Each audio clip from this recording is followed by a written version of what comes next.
Good afternoon. Welcome to Grand Rounds today. As always, I will remind you to fill out the attendance record and leave those at the back of the auditorium, and also to fill out the program evaluation and give us any ideas in regards to future topics or future speakers. The CME committee is always appreciative of those ideas.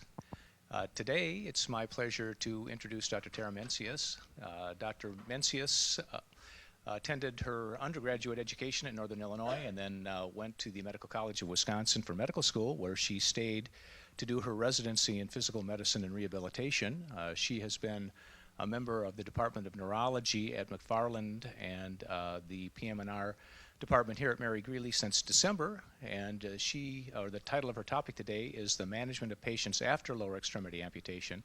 Why does the K level matter? Please join me in welcoming Dr. Mencias. Thank you. Thank you for the opportunity to speak today. There were multiple reasons why I decided to go into this field, but one of them is definitely to manage amputees. I find this patient population to be very challenging, but also a very rewarding patient population to work with. So hoping to share a little bit of information about that today. So first, I have nothing to disclose. All right, so our objectives today, one is to talk about how do we talk about amputations, how do we classify them, as well as what are the advantages or disadvantages of the various levels of amputation. One of the big parts of my talk is the K levels. How do we talk about someone's functional status, as well as how do we talk about outcome measures to predict what prosthetic limb is appropriate to order for a patient.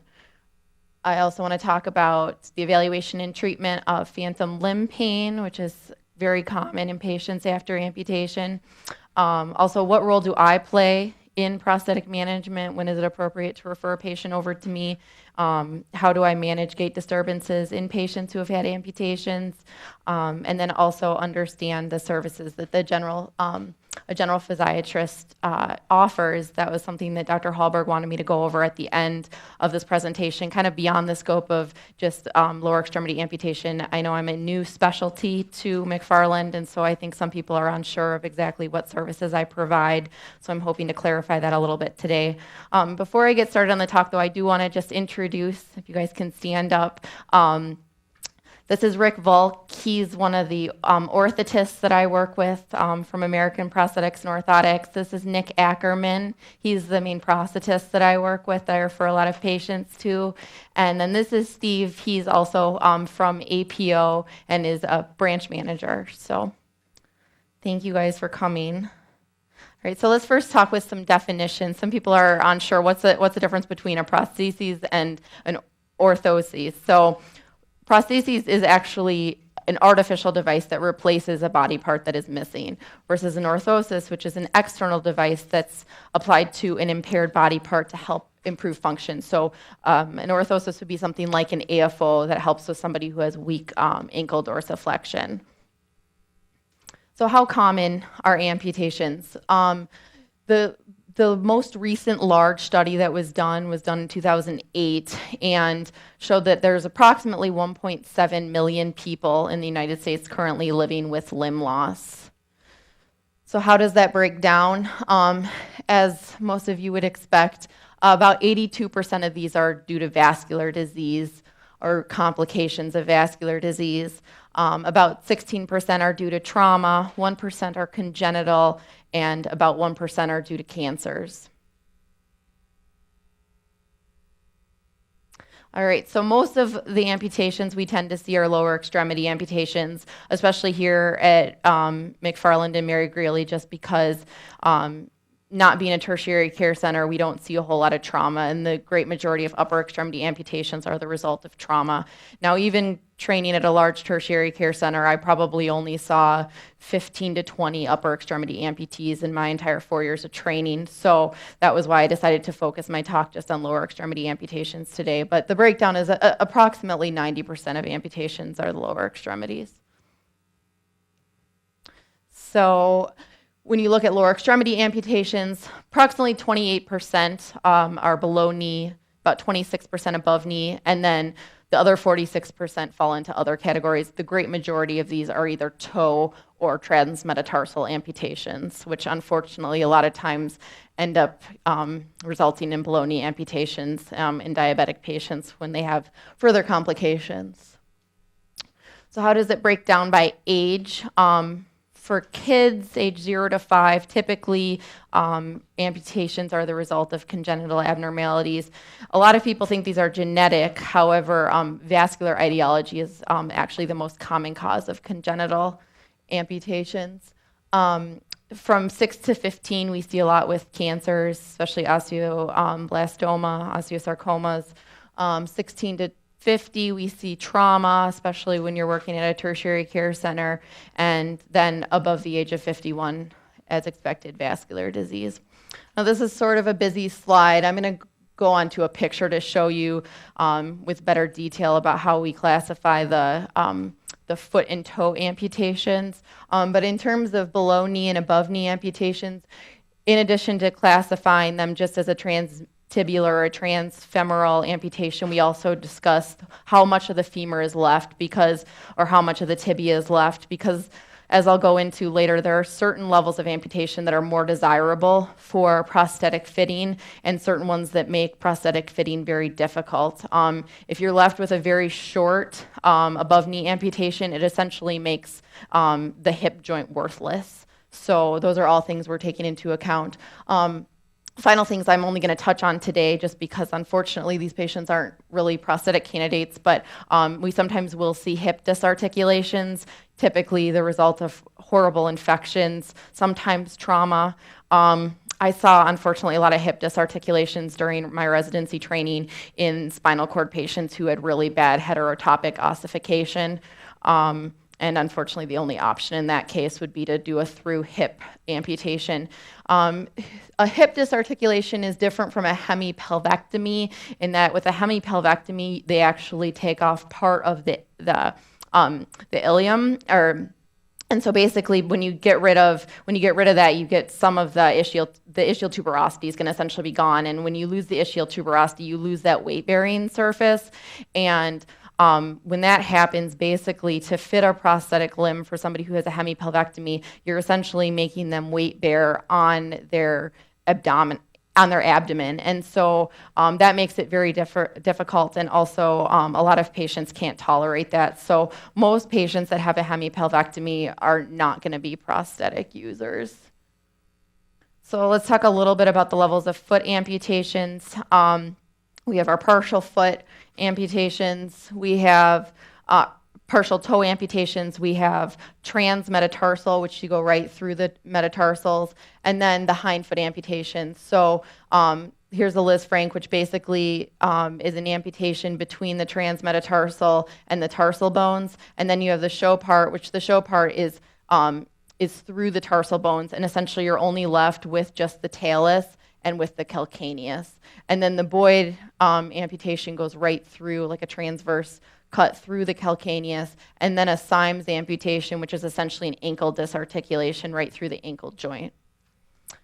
So in terms of prosthetic fitting with these types of amputations, a transmetatarsal amputation, the good thing about this in comparison to a hindfoot amputation is that you preserve your ability to either dorsiflex or plantar flex the ankle, which obviously is very helpful from a functional standpoint. And these patients don't generally actually need a prosthesis, they just need a toe filler in their shoe.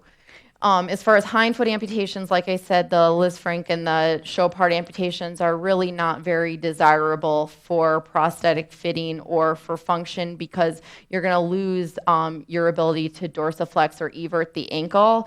And a lot of these patients are left with severe equina varus deformities, which is not very functional for the patient.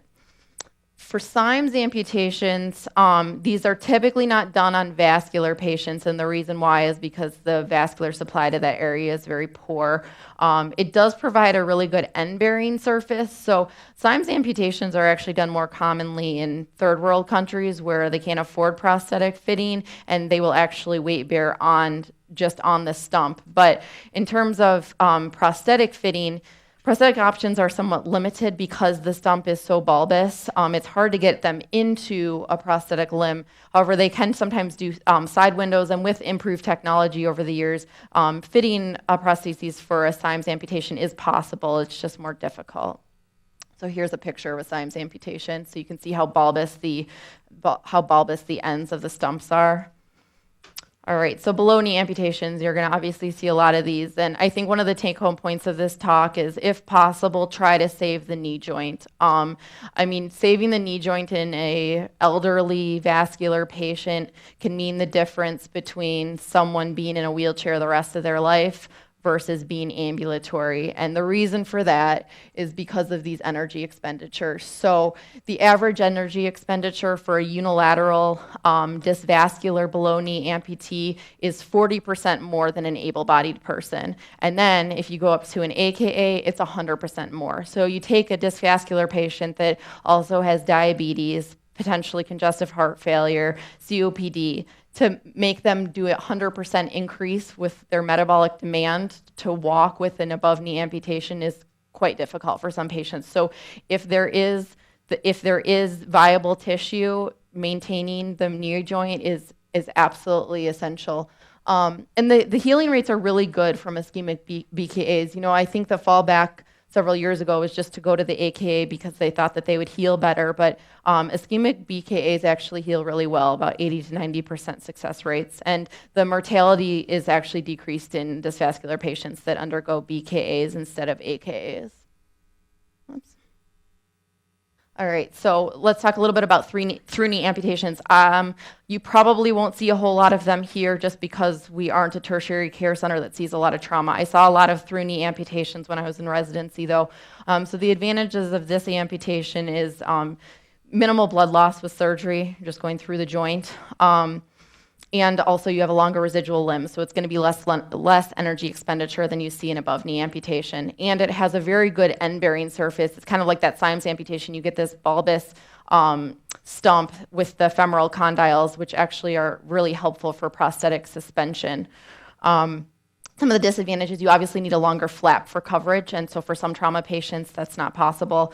Also, to make this a good option for prosthetic fitting, you really need to be able to do a femoral shortening osteotomy, which is basically where they actually, along the mid-femoral shaft, they'll actually shorten the femur to make the limb better to fit into a prosthetic limb. Now, obviously, a femoral shortening osteotomy is not an option for a vascular patient, so that's why we really only see them done in trauma patients.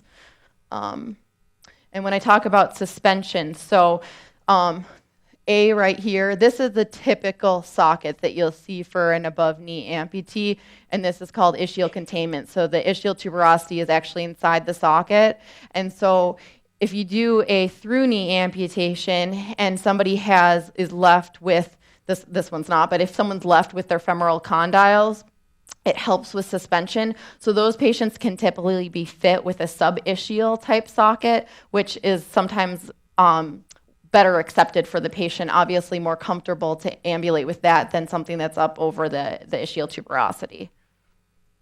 So above knee amputations, about 95% of above knee amputations are due to vascular disease. And again, I can't emphasize enough the increase in energy expenditure that's required for a dysvascular above knee amputee. It's 100%. And so if at all possible, try to save the knee joint. So I think I already went into some of this stuff with the hip disarticulation.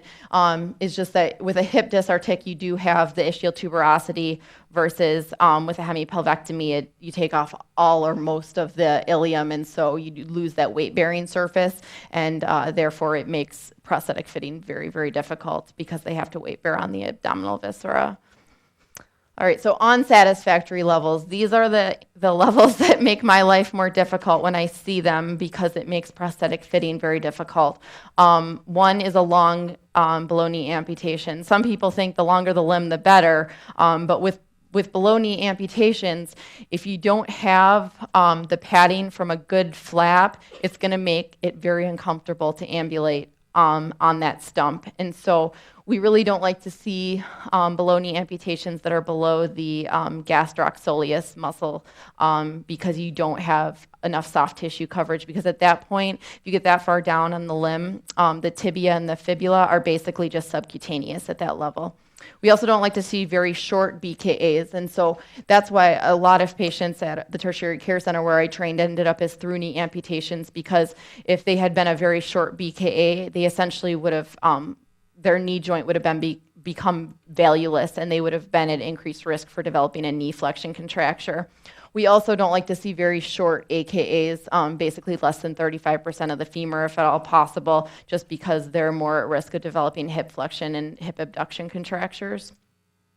So I went over this a little bit already. Like I said, 40% increase for a vascular below knee amputation, 100% for a above knee vascular, and then for trauma patients, for a below knee amputation, it's about a 25% increase in energy expenditure, and it's about 68% for traumatic above knee amputation. Now, if you combine the two together, this is just for trauma patients, but if you look at this, with a bilateral above knee amputee, for a trauma patient, it's over 200% increase in energy expenditure. So and it's even greater than that for a vascular patient. So you can imagine, basically, if a patient with vascular disease ends up with bilateral AKAs, they will essentially never be ambulatory again. And I kind of use this somewhat to kind of scare patients that have had unilateral amputations into controlling their diabetes and to actually being compliant, stop smoking if they have vascular disease, because I tell these patients, you know, if you have a BKA on one side, you already have some vascular claudication on the other side, and you're at risk of losing that limb, you will not ambulate again if you end up with bilateral amputee. So moving on to K levels, this is probably one of the most important parts of my talk today. Basically, K levels, it's the Medicare functional classification level, but we refer to it in layman's terms as the K level. Most patients who are knowledgeable about their prosthetic limb, they will be able to tell you what K level they are. They should know what K level they are. And this is how we talk about someone's functional status as well as the predictive outcome measure. And essentially, you need to document in your notes what K level someone is, because this helps determine what knee unit or what ankle unit, what foot a patient's going to get. And if you can't document that a patient is at a certain functional status, Medicare or private insurance is not going to pay for those prosthetic components, and that could affect the patient's function. So it's always important that you're documenting these things. So a K0 level essentially is a patient that is not a prosthetic candidate. You don't think that they have any ability to either transfer or ambulate with a prosthetic, and therefore they are not a candidate to get one. K1 level, this is someone who's just a limited household ambulator. So basically they can transfer, hopefully, and they can do some ambulation in short distances on only level surfaces.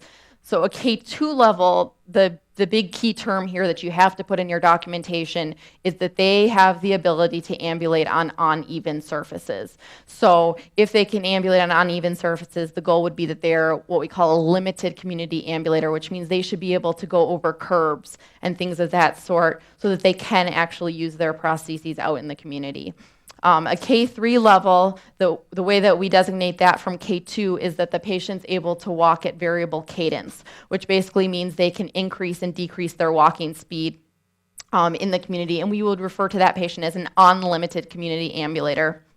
The other thing you have to document for a K3 patient is not only that they have the ability, the cardiovascular reserve to be able to walk at variable cadence, you have to put in your note a reason why they need to be able to do that, or Medicare will not cover it. So for instance, if a K3 patient has a job that requires them to be on their feet all day and they're going up and down stairs, et cetera, then you need to be putting that in the note why they need to be able to walk at variable cadence. And then K4 levels, which we don't see very often unless you work in pediatric rehab, is patients, and the key word here is high impact. So basically they're going to put a lot of stress on that prostheses, and this is typically children, because children are very, very rough on their prostheses. I saw some kids at Children's Hospital in Milwaukee who were like going through limbs like every 4 months because they were breaking the different components. Also really active adults or elite athletes. I don't like to use the name Oscar Pistorius anymore. He used to kind of be one of the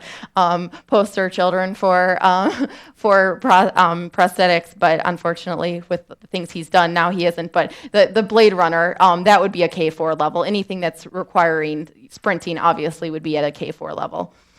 So let me talk about a few cases.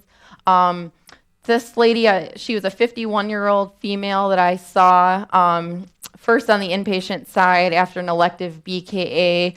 She just had a failed ankle fusion after multiple revisions. She was left with essentially a non-functional ankle joint. She was not able to dorsiflex her ankle at all, so she ended up with a BKA.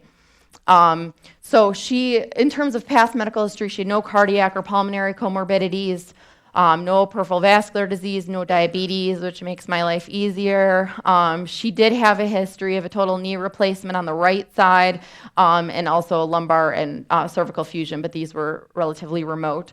In terms of her functional status, that's always one of the first things I'm asking, how were you doing before the amputation? So she was totally independent with her self-cares. She was modified independent for mobility, and the reason for that was she basically hadn't walked on her left lower extremity for almost 2 years because of the pain in her left ankle from this failed ankle fusion. So she was using a knee walker to get around, but she really wasn't limited at all in distance. And she was still working full-time up until the time of the amputation as a supervisor at a center for patients with disabilities. So what would you guys say her K level would be?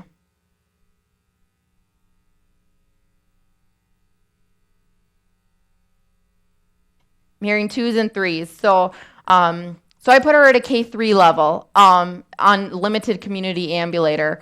And basically what I would say in my documentation is she has the cardiovascular reserve to allow for faster than normal walking speed, or the key terms you have to use is variable cadence. And also the other big thing is that she has the documented need for daily long distance ambulation, and usually we say greater than 400 yards at variable speed to perform the things that she needs to do in her job. And then I also have to say that she demonstrates a regular need to go over uneven terrain as well as to use stairs at work.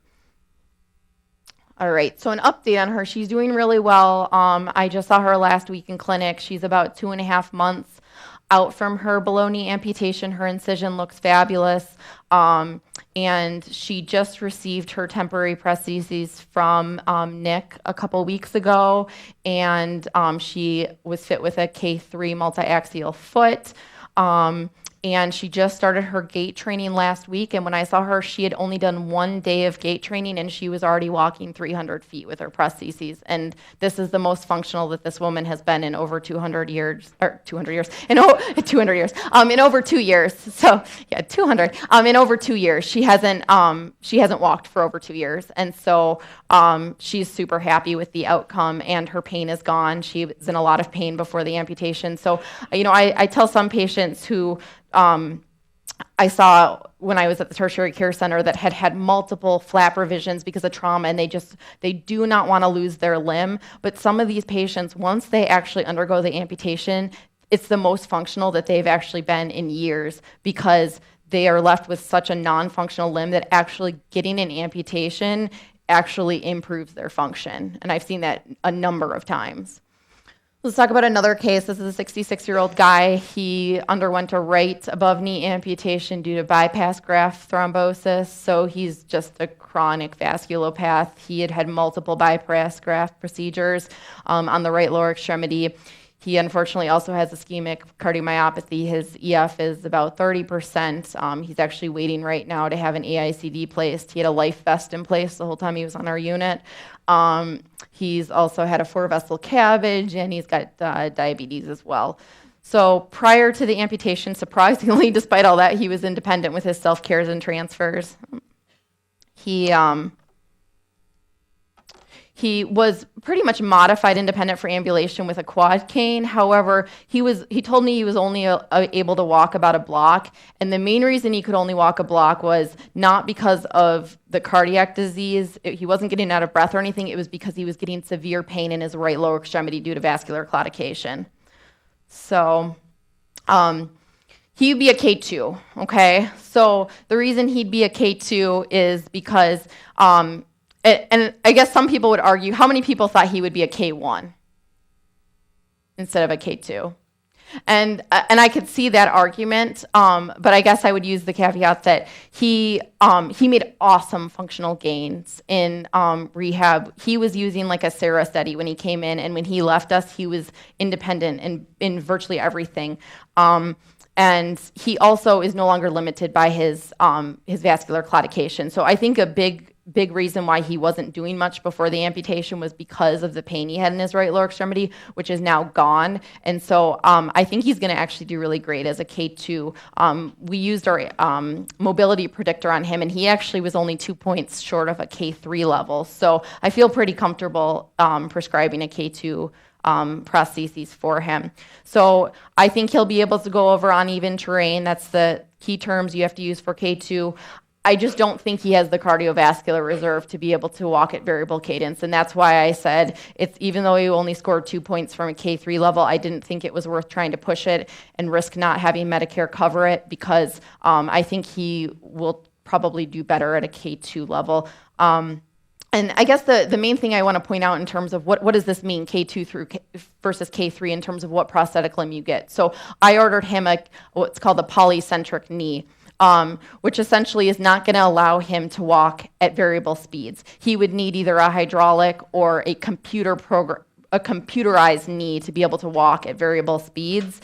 And obviously those knee units are incredibly expensive. So Medicare is not going to cover something like that unless the patient looks like they have the ability to walk at variable speeds. All right, so how is he doing now? He's also 2.5 months out from his above knee amputation. We discharged him directly to home from our inpatient rehab unit. His incision looks fabulous. He's been cleared by the surgeon for prosthetic fitting. He's modified independent with ADLs and transfers. He's self-propelling himself more than 300 feet in a manual wheelchair. And I just ordered his temporary prostheses last week with a K2 polycentric knee. And as soon as that's fabricated, we are planning to readmit him to our inpatient rehab unit for intensive gait training. So in some patients, it's appropriate for them to do outpatient gait training, like the last patient I presented. But for him, I think he will do better with intensive inpatient training. So I talked a little bit about the amputee mobility predictor. So we use this to predict the K level. It's about a 10 to 15 minute test that's done by the PT or the prosthetist. All right, so why does this matter so much? I think it started to matter more in July 2015 because Medicare put forth a proposal that would significantly limit an amputee's access to prostheses. It would essentially take us back to the technology that we had with O&P back in the 1970s. There was, luckily, the Amputee Coalition is a great group that kind of banded together some amputees, a lot of prosthetists, as well as a lot of physiatrists, and got a lot of people to sign a We the People petition. So there has actually been a hold on this, on these provisions, but I'm not sure how long the hold will last for. But I signed the petition. I'm sure Nick probably signed the petition. Pretty much every physiatry resident in the country probably signed the petition, but it just would have been a horrible, horrible thing for our patients. Basically, some of the things that they were proposing in this would be that basically anybody who is still ambulating with any type of assistive device, even a single point cane, would not be eligible for higher level prostheses. This would be absolutely horrible for trauma patients, because if someone has a trauma and they end up with a bilateral above knee amputation, it's virtually impossible for them to walk without canes. Usually they walk with 2 canes. And so to say that that patient isn't eligible for a higher level prostheses just because they require a cane is just absolutely ridiculous. They also said that the patient would need to demonstrate a natural gait pattern, which I'm not even sure exactly what they mean by that, but I think it's rather discriminatory. Some of the other things, you can't document future mobility. So we would have had issues in that patient, the one that I said was a K2, you know, he was basically probably a K1 level based on the fact that he was only ambulating like a block because of vascular claudication. But now that he doesn't have vascular claudication, I think he's going to do great as a K2. But with these provisions, it would have made it very difficult for me to get him a K2 a K2 knee unit. It would have also limited prescription for gel liners. It would have taken us basically back to the 1970s, which would be horrible for especially vascular patients that are at risk for skin breakdown. It would have been made fitting for prostheses very difficult. It also would have denied coverage for elevated vacuum suspension systems, which is a system that I order for a lot of patients that really need to maintain a stable limb volume. We see issues with patients that have either end-stage renal disease or CHF. This is can sometimes be a really great option for them, and I wouldn't have had the ability to prescribe those anymore.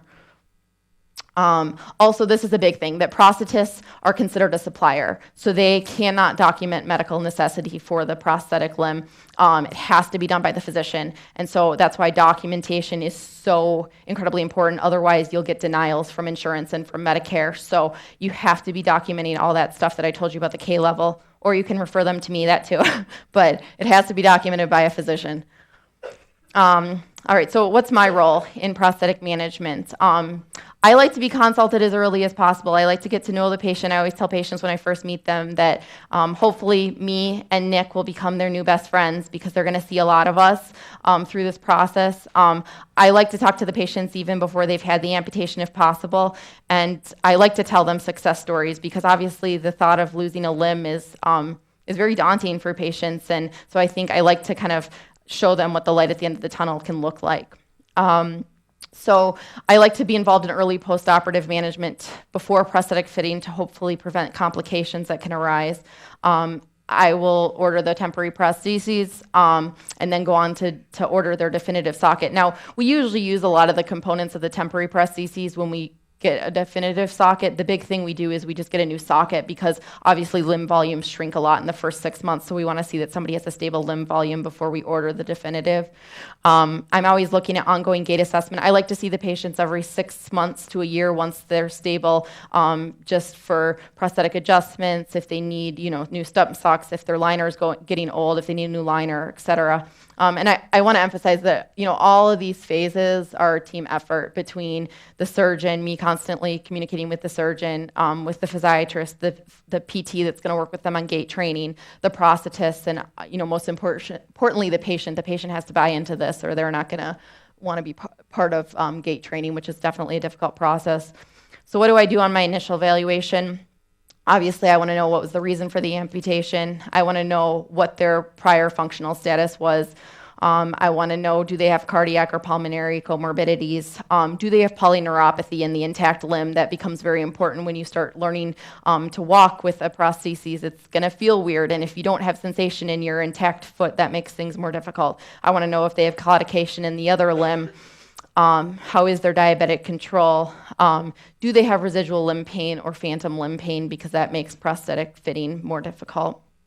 So I'm going to talk a little bit about post-operative management. If there's any nurses here, this is probably the most important part of the talk for you guys, and this is probably the most important slide of all. So it's important after a amputation to elevate the limb for edema control, and then the most important thing I can't emphasize enough is get the pillow out from underneath their knee.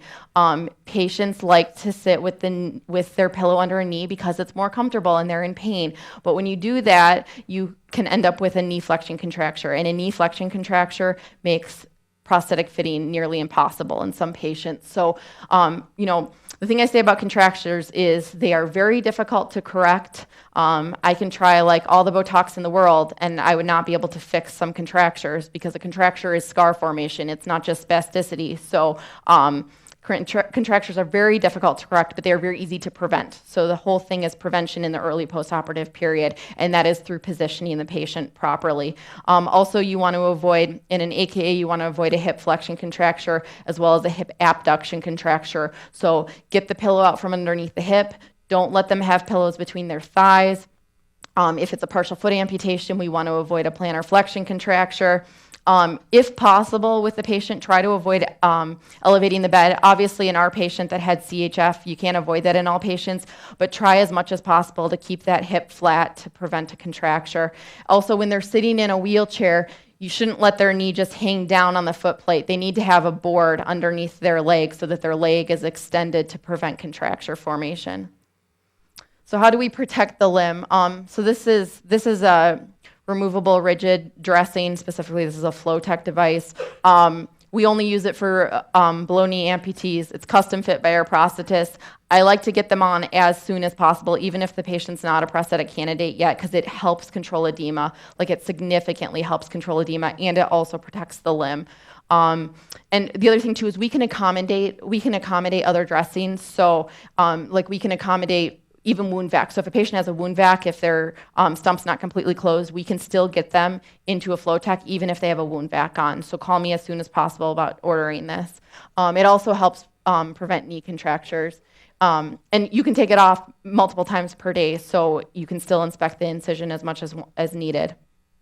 So how do we shape the limb? Usually we start with ACE wrapping once it's approved by the surgeon. You need, for nursing, when you're doing the wrapping, you need a double length ACE. And it should be 4 inches for a below knee amputee, and it should be 6 inches for an above knee amputee. So if you don't have them on the floor, request that, because if you're using anything smaller, it's going to be difficult. You want to use a distal to proximal pressure gradient in a figure 8 conformation, because otherwise you can get something called choke syndrome, where essentially it's too tight at the top and you're not getting good perfusion down to the distal part of the limb, which is bad, and the surgeon won't be very happy with you. So it's also important to educate the patient on how to do this wrapping, or the caregiver, so that it's done properly after discharge. So the ideal shapes we want essentially we want the stump to look cylindrical for a BKA, and we want it to look like a cone for an AKA. The wrapping can be kind of cumbersome because the ACE wrap is going to get loose and it's got to be reapplied several times a day. So as soon as it's approved by the surgeon, we like to get the patient into something called a shrinker, which these are some of the shrinkers. You can even get it with a belt for an above knee to make it easier to fit. Even patients that aren't prosthetic candidates should be fit with a shrinkage device because it will help with edema. So that patient that I actually told you about, case 2, I called his surgeon a couple days after his amputation when we got him to our unit, and I said, when are you okay with him getting into a shrinker? Some surgeons like to wait until their staples are out because it can get caught on the staples. And he's like, well, why would you get the patient into a shrinker? And I was like, well, to control his edema and also to prepare his limb for a prosthetic. And he's like, oh, I didn't think he would ever walk again. So that's just kind of the mind frame that I think a lot of vascular surgeons have, is like, well, they're going to be in a wheelchair the rest of their life, which if I can do anything about it, I want to get somebody up, even if it's just for transfers, even if it's just for household ambulation. I want to get people into prosthetic limbs, and I want to get them walking again. So scar mobilization, this is important also for controlling pain. Obviously, you can't start right at the incision. You have to start around the areas remote from the incision initially. You should also target potential pressure areas. So potential pressure areas from the prosthetic would be things like the patellar tendon or the tibial flare. Those are going to take a lot of pressure when they're in a prosthesis. Also, areas that we try to avoid pressure on but still get some pressure and are more sensitive to skin breakdown would be the fibular head is more sensitive to skin breakdown, as well as the distal end of the tibia. All right, so early post-op rehab should start post-op day 1. So every patient that has an amputation in this hospital should have a PT and OT consult on post-op day 1. They're going to talk to them about a lot of things I talked to them about, but they need to talk to them about strengthening their upper extremities. They're going to be a lot more reliant on them. They need to talk to them about doing prone laying to prevent a hip contracture. They aim for about 30 minutes 3 times a day. Work with them on floor transfers and fall recovery. Also, education about changing the bedroom setup. So sometimes patients, when they get up in the middle of the night to go to the bathroom, they're going to forget they don't have a leg when they wake up, and they will fall when they get out of bed. So usually what we'll say is try to change your bedroom setup a little bit so that you think when you get out of bed the first time you're at home, so that you don't get up and fall and open up that wound. They also work with them on things like car transfer, sitting balance, basically everything a PT and OT typically work with the patient on. So a little bit about phantom limb pain. It was first described back in the 1500s, but the term phantom pain was actually coined during the Civil War era. So phantom sensation versus phantom pain. Now, phantom sensation is basically just an awareness of the amputated body part. Essentially, all acquired amputees will have phantom sensation, an awareness of that body part. The only people that will not are congenital amputees. About 50 to 85% of amputees will say that that sensation is painful. And so the things that are important for me to emphasize with phantom limb pain is that if it's just sensation, if they say they can just feel their ankle or they can feel their calf, it shouldn't be treated with gabapentin or with Lyrica. It's just really treated with reassurance that that's normal after an amputation. If it is painful, it should only be treated if it's interfering with either their sleep or with prosthetic usage. Then they should be treated with neuromodulators. So I'm not going to talk much about the etiology of phantom limb pain because there's a lot of different theories on it, and there's really no general consensus. So in terms of treatment, first we try to start with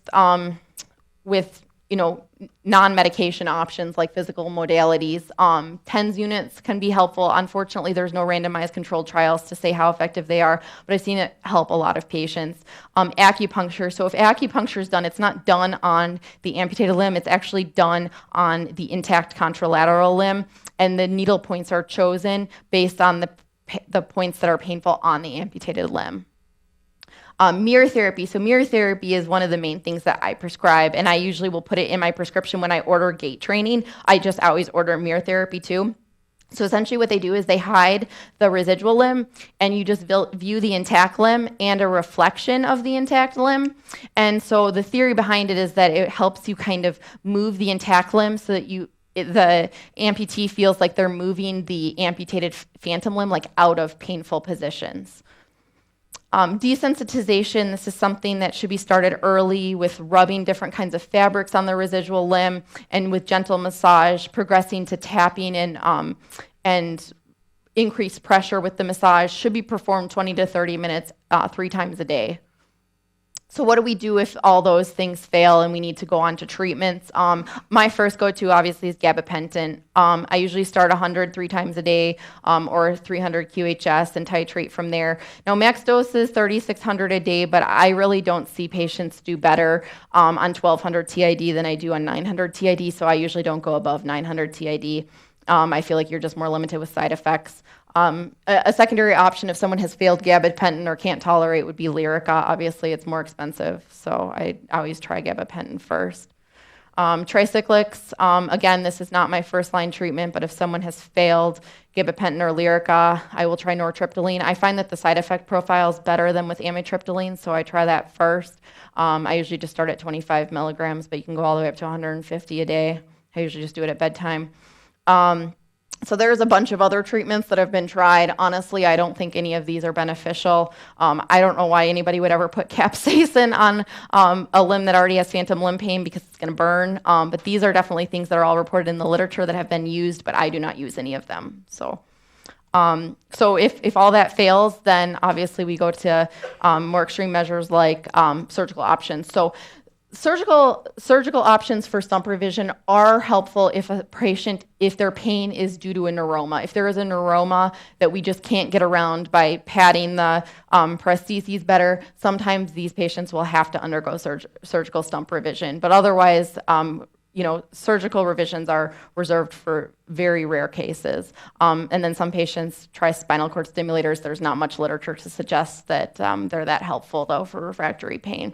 And then in the early postoperative period, if a patient is, kind of a chronic pain patient, sometimes they'll do peripheral nerve blocks in the perioperative period to help control their pain. But a lot of those patients will still have phantom limb pain after the nerve block is turned off. So in terms of prognosis, only about 5% of amputees will experience long-term phantom pain. So if a patient's suffering from it, I usually try to provide some reassurance, like this is probably going to go away. Most patients, it'll go away before 6 months. But I think there's really more research that's needed in terms of specific treatment guidelines because a lot of this is not based on randomized controlled trials. A lot of it's just based on experience. So. I think also keep in mind other causes of phantom limb pain. So other causes of residual limb pain that are not phantom pain. So it can be vascular claudication. It can be a radiculopathy. You can still get a radiculopathy if you have an amputation. You can obviously have tumor recurrence if the patient had cancer. So always keep those in the back of your mind. So fitting, I think I went over a lot of this, so I'll skip some of this, but basically I try to get the patient in their temporary prostheses about 6 months post-amputation, or 6 weeks, 6 weeks post-amputation, assuming that their incision's healing well. I want to see them in my clinic right after the staples are out. So in terms of when you should refer them to me, right after the staples are out is when I want to see them. Then I get them into their temporary. Usually they're in their temporary for about 3 to 6 months. Once their limb volumes are stable, that's when I order their definitive socket, and then they usually have each definitive socket for anywhere from 3 to 5 years. So importance of proper socket fit, verrucous hyperplasia. So this is like this wart-like skin overgrowth that you can get if the proximal part of the socket is too tight. This is usually caused by excessive weight gain, and then you don't get good contact between the residual limb and the socket, the distal end of the socket. So I always counsel my patients that when you have an amputation, it's important to maintain your weight within a certain range. Even 5 to 10 pound weight gains can make a difference between your prostheses fitting or not fitting. So I'll go into a couple of the gait deviations real quick before I spend my last couple minutes on talking about what I do as a physiatrist besides amputee rehab. So Nick's going to help show a few of them for me. So I will begin with that. Nick is a bilateral amputee himself. He's got bilateral below knee amputations. Your gait's pretty flawless. I don't think most people probably wouldn't know that he's an amputee, but he's been nice enough to show me a couple of them. So we can talk a little bit about excessive knee extension. So, terminal stance and at toe off, and there's patient caused inverse prosthetic. Snap back of the knee at terminal stance. Yeah. It's hard to simulate bad gait. Yeah. But it's basically because there's too much plantar flexion. They're going too quickly in plantar flexion. So what they want to do then is they push back like this. And so what I do is you want to dorsiflex the foot more. So I think another one that I tend to see more also is I see that a lot. And I also see excessive knee varus moment. So basically he can't really do this much, but basically they're bow-legged. And usually it's because either their socket is too large, so they're getting like medial lateral play in their socket, or also their foot's just too far inset, so they just have to outset the foot a little bit or check the socket fit. With transfemoral amputations, I see a lot of things because the prosthesis is too long, and so, or because they have too much friction in their knee, so they can't bend their knee enough. So we see things like circumduction, which they do that. The other thing we see sometimes is that they abduct when they're walking, like that. Or if the prosthesis is too short, sometimes they'll bend to the side. So, And there's all like that.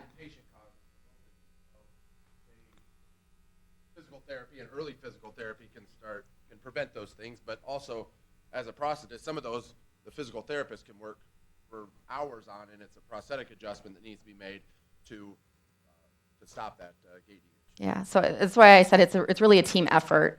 Final slide on prosthetics is just on pediatric rehab. I don't know if there's any pediatricians here today, but in terms of when a patient should be referred either to me or a pediatric rehab specialist is if a patient has a congenital upper limb amputation, we always say you fit to sit. So when they're 6 months old, when they would generally start sitting, they need their arms. So that's when they should generally be fit. For lower extremities, then we fit to stand. So when they're starting to pull to stand, that's when you want to get them into that's when you want to get them into a prosthesis. We usually don't activate the knee unit until they're about 18 months old, though.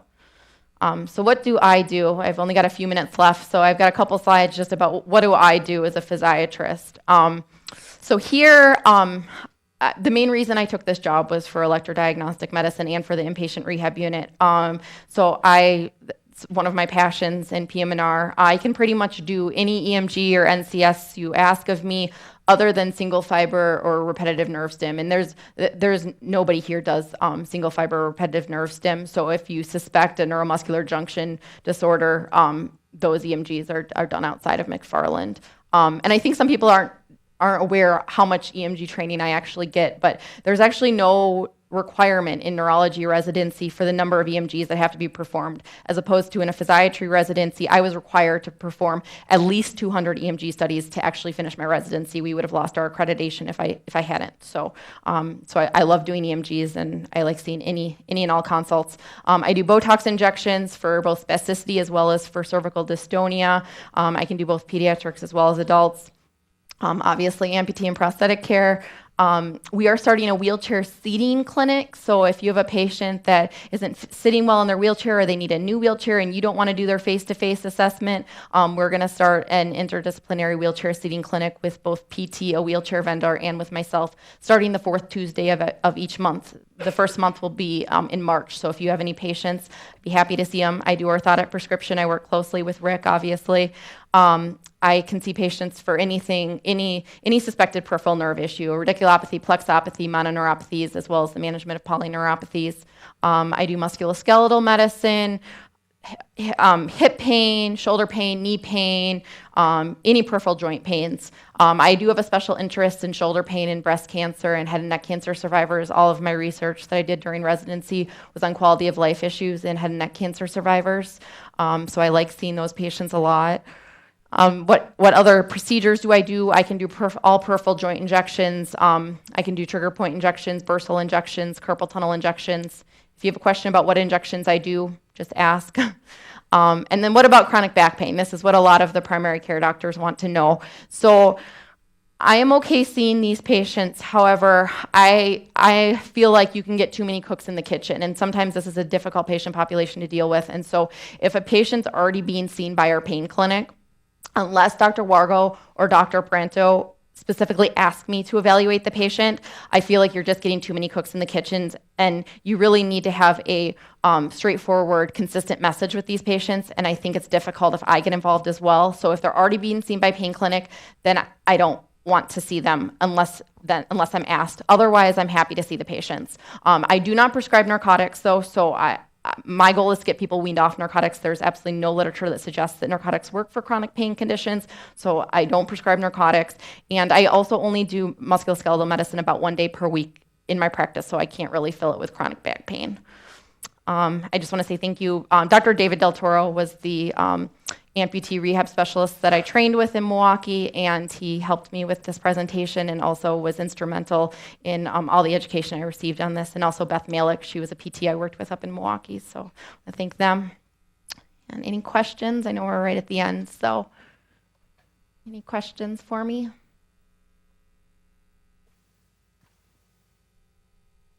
Dr. Kitchell?